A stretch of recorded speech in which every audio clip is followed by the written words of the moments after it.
Why you be all on my line about nothing? Why won't you go get you $1 or something? Dollar or something.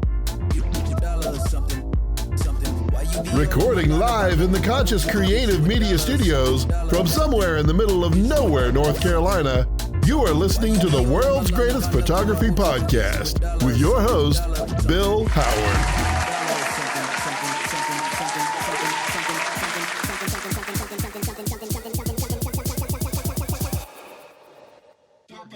Thank you once again, Scott, and you are listening to the world's greatest photography podcast, and I am your host, Bill Howard. And today we are with Temple Owls University sports photographer, social media sports photographer extraordinaire, Zamani Feelings. How you doing today, Zamani? Doing good.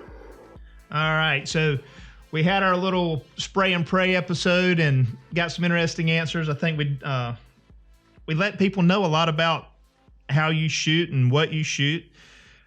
Now we want to talk about composition. I'm sure that you're the same way. We discussed this earlier. Both of us have had people we've mentored and tried to help. The hardest thing to teach somebody is composition. And it's also the one thing we really try to stay away from explaining to people, because that seems to hurt people's feelings more than telling them the correct settings. Now, as far as composition, I think you and I have a very similar concept on the composition. And if you don't mind, explain a little bit what you look for when you're shooting a football photo or a basketball action photo. Well, it's hard to say. It's like, the general things is, I want to try to fill the frame as much as possible. And I know we'll talk about that more. That's one part of composition, at least the pre-composition. Is trying to fill the frame, and I'm just looking for either peak action that has like a certain type of intensity to it. Looking for faces and eyes that give some sense of emotion or feeling to the photograph, or to pick up the intensity of the players' faces, or some type of reaction. Any type of reaction. It's hard to say what I'm looking for. A lot of times with sports photography, you're capturing what's there.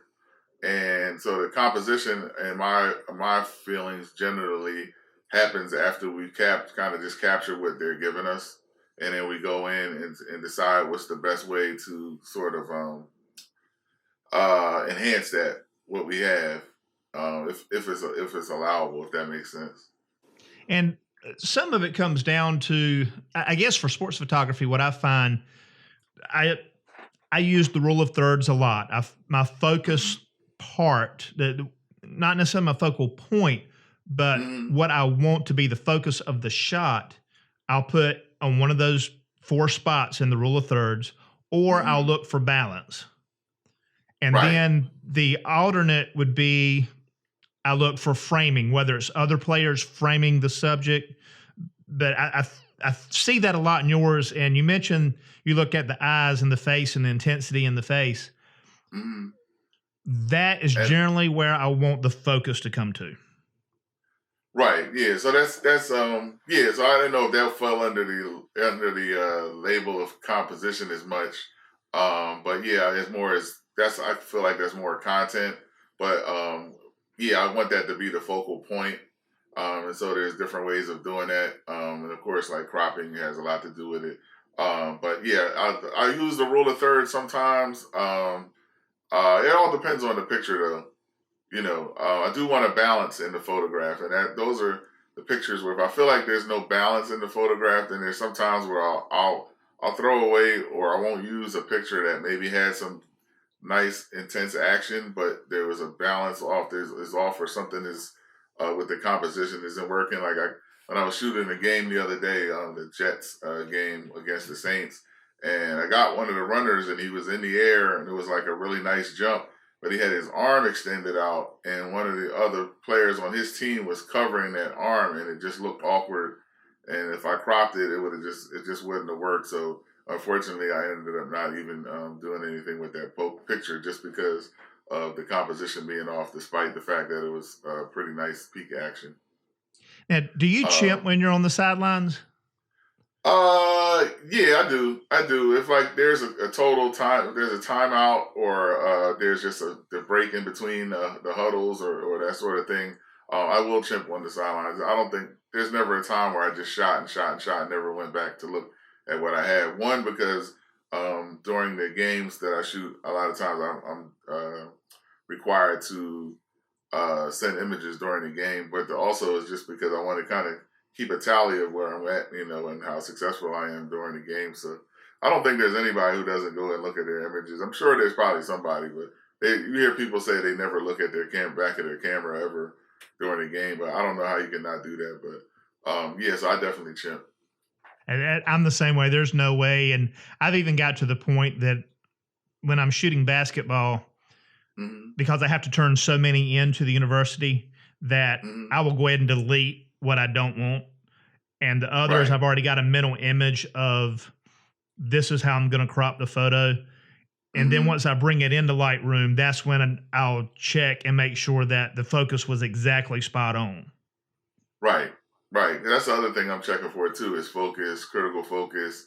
There's some pictures where I'll get a shot. Like I got a picture of the other day at the game, and I wasn't sure how I was going to. So it was peak action, but I didn't know if it would crop well. I was looking at it and I was trying to going back and forth, looking at the photo and zooming in to say, like, I could crop it this way, I could go tight on him, and how would it look with the other players surrounding him and that sort of thing. So, I'm definitely checking composition too. And then there's a lot of times where I'll go through, and what I'll do is lock all of the, and I know this is kind of a controversial thing about deleting pictures in camera, but I'll lock the photos that I want to keep, and then I'll just erase the card. So that means I don't want to go home and have to even bother with 1,000 photos or 2,000 photos or anything like that. I just want to go home with all the images that I know I can absolutely use in some kind of way, even if they're not the best of the best.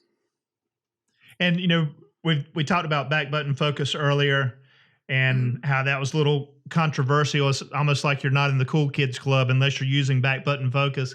And the same thing you're talking about there with locking the photos and deleting the others. I think there's more people that, even on the sports photography side, I think there's more people that do it the way you're saying, and because I do it the same way, then will come out and actually say they do that because they're worried, they're not part of that club if they don't. Right. Yeah. I've gotten over kind of feeling embarrassed or self-conscious about certain things that I do that I think a lot of people do anyway, and I see them do it on the field. Because I see people chimping all the time. I see people who are deleting photos and that sort of thing. So yeah, over time you just get comfortable and just say, hey, as long as you're getting the output, good images, and whatever works for you, works for you.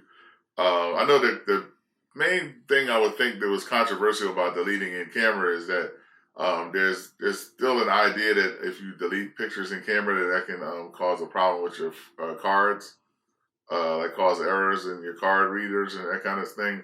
I haven't had that problem yet. I've been doing it for 4 or 5 years with sports, and I've been doing it with the portraiture for longer, and I've never had a camera card give me errors based on deleting in camera. So there's there's a two-sided argument.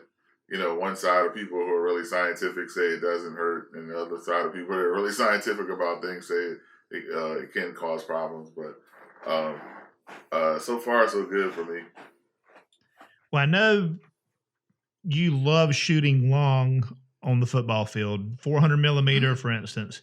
It gives you good separation from the background. Right.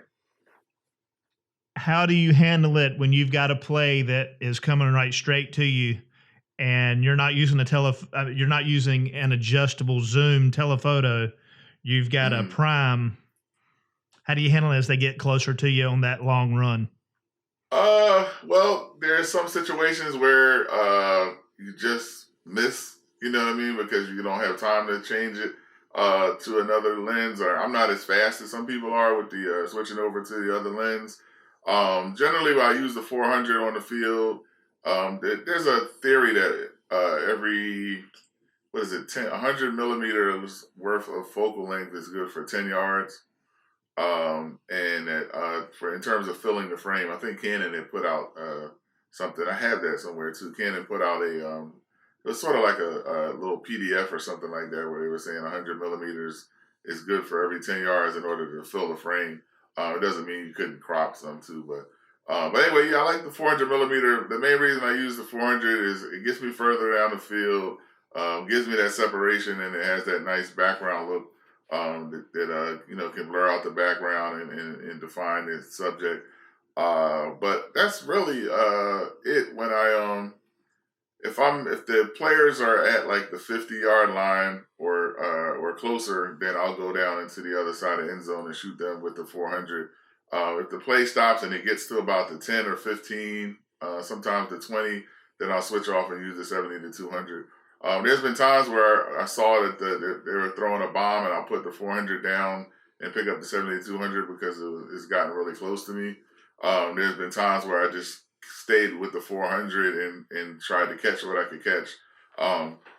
Sometimes they were too tight. Sometimes I got it perfectly.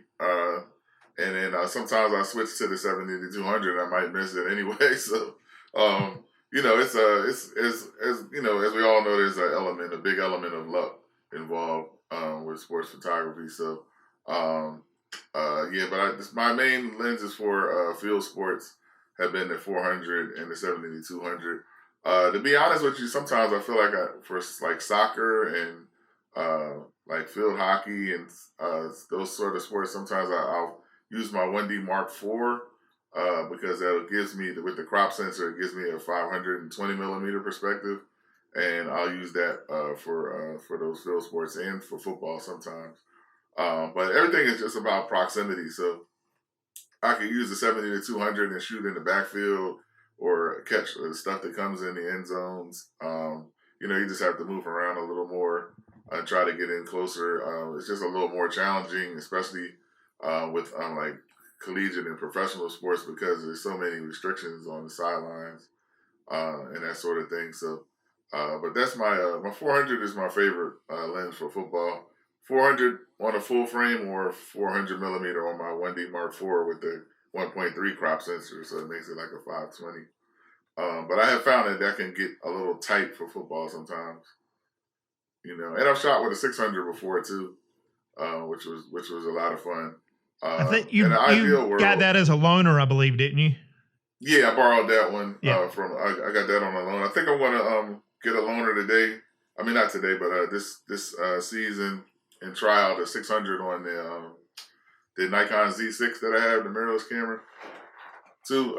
Just to play around with it and see what it's like. The other great advantage of the mirrorless too is that you don't have to worry about microfocus adjustment.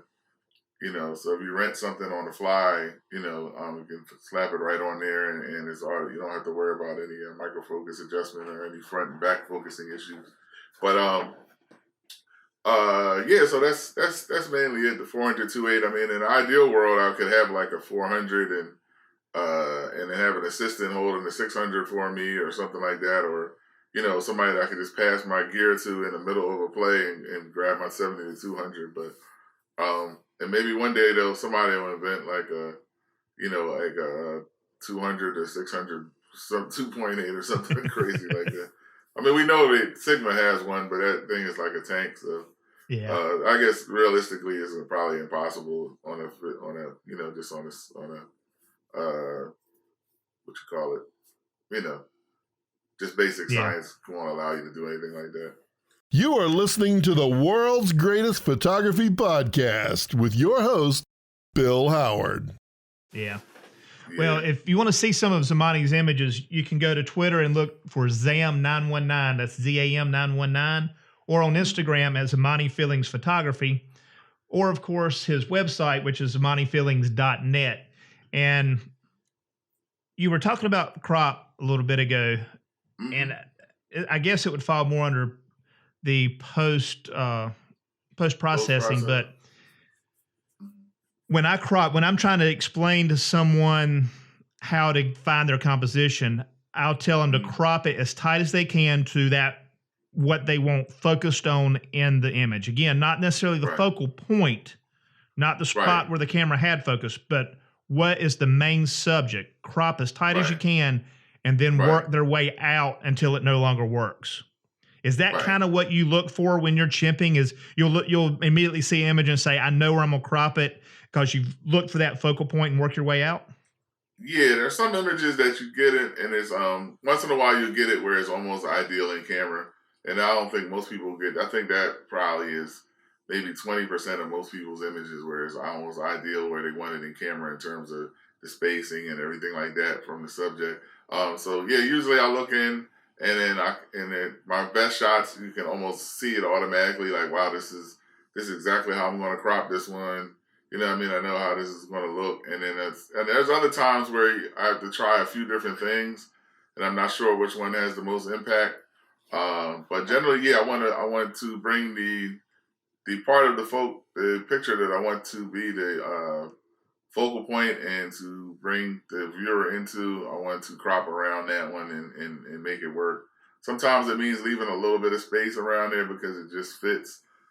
Sometimes it means like bringing it in really tight so that that's all you see. Sometimes it may be an issue of you trying a couple of different things and saving both of them because they both work. You know, like sometimes I have a player of a runner who where the picture with him in the full length, there's some interesting like action in his feet or something with his hands. But then he also has intensity in his face, and so I want to try to I'll crop tight to bring that intensity in the photo, but then I also want to show like the athletic grace or that sort of thing. So I'll kind of go wider and keep them both. And then there's sometimes where I have a photograph I have a photograph of a high school player jumping where I had left it in sort of a wider crop, and it was interesting because I had posted it and I noticed the reactions to it, which was fairly popular, but when I did a tighter crop, maybe 2.5 years later, I got twice as much reaction to it. So I know that was probably the better one because it had more impact. So, and I had the photo for I maybe shot it in 2016, and I just cropped it this year. And I just saw it, and somebody made a comment on it. They said, you should crop that a little tighter into the running back. And initially I was like, I've had this photo for a long time, and it's great ways. And then I took his advice, and then it worked out. And I think that's one thing. Artistic thing. Yeah, I think that's one thing that if you shoot a lot, especially when basketball season is over, I'm ready for it to be over. I enjoy it throughout the entire time. But I may start playing with the images more artistically toward the end, say using negative space or enhancing the shadows more instead of taking shadows out. And I think that's because we've become so used to what we've done all season with all those photos that we want to do something new. And that's not necessarily always the best image, but it's refreshing. Right. Yeah, it is. It is. And it's very, I think if any place this is where the artistic part of things come in, you know what I mean? And the creative is almost like, the post-processing is almost like painting and that sort of thing. To go back and be able to kind of bring life to an image that you thought was already great, and then you can make it better just by cropping. That's one of the great things about it. Well, we're with Zamani Feelings. He's the Temple Owls sports photographer, and this is the end of segment 2. If you're following along on YouTube, segment 3, we're going to go into post-processing a little bit with Zamani, as well as where to position yourself on the court or on the field for a couple of sports anyway. And that'll be aired on Friday. If you're on the podcast, stay tuned right after this to continue listening to Zamani on the world's greatest photography podcast. Something. Why you be all on my line about nothing? Why won't you go get you $1 or something? Something.